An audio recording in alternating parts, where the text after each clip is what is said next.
పారదర్శకంగా రైతులకు ఉచిత పంటల బీమా వైఎస్ఆర్సీపీ ప్రభుత్వం అమలు చేస్తే చంద్రబాబు నాయుడు గారి ప్రభుత్వం వచ్చిన తర్వాత ఆ ఉచిత పంటల బీమా ఎత్తివేసిన పరిస్థితుల్లో ఈరోజు రాష్ట్రంలో వ్యవసాయం కనిపిస్తూ ఉంది.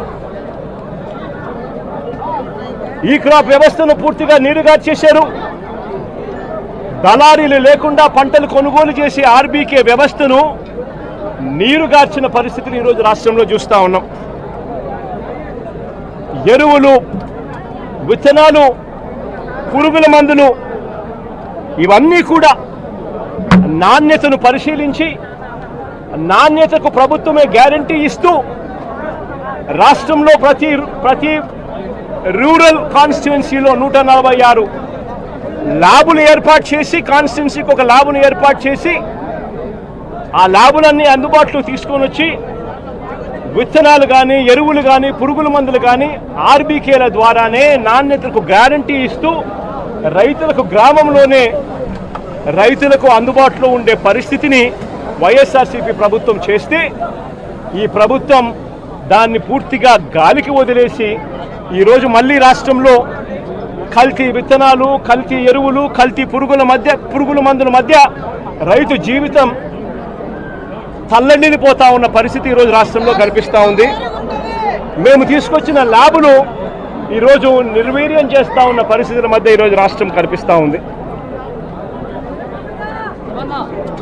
మా ప్రభుత్వ హయాంలో ధాన్యం కొనుగోలు కాక ఆర్బీకేల ద్వారానే దళారీ వ్యవస్థ తీసేసి ధాన్యం కొనుగోలులో ప్రతి రైతుకు కూడా కనీస మద్దతు ధర ఖచ్చితంగా రైతుకు అందుబాటులోకి తీసుకొచ్చే కార్యక్రమం మేము చేస్తూ ప్రతి రైతుకు కూడా ఎంఎస్పీ మాత్రమే కాకుండా జిఎల్టీ ఛార్జెస్ కింద అంటే gunny bags, logistics, gunny bags, labour, transport కింద ప్రతి రైతుకు ఎకరాకు 10,000 రూపాయలు అదనంగా మా ప్రభుత్వ హయాంలో, వైఎస్ఆర్సీపీ ప్రభుత్వ హయాంలో ప్రతి రైతుకు కూడా మేము ఇచ్చేవాళ్ళం.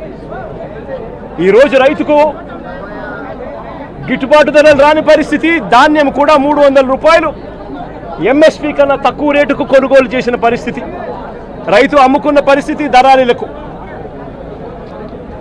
ధాన్యం కొనుగోలుకే కాకుండా మా ప్రభుత్వం వైఎస్ఆర్సీపీ ప్రభుత్వంలో గతంలో 3,000 కోట్ల రూపాయలతో ధరల స్థిరీకరణ నిధి తీసుకొచ్చి ఏకంగా 5 సంవత్సరాల కాలంలో 7,500 కోట్ల రూపాయలు ఖర్చు చేసి మార్కెట్లో కొనుగోళ్లు చేసి మార్కెట్లో పోటీతనాన్ని పెంచి రైతులకు గిట్టుబాటు ధరలు వచ్చేట్టుగా మా ప్రభుత్వ హయాంలో 7,800 కోట్ల రూపాయలు ఖర్చు చేసి రైతులను ఆదుకున్న పరిస్థితి మాది. అయితే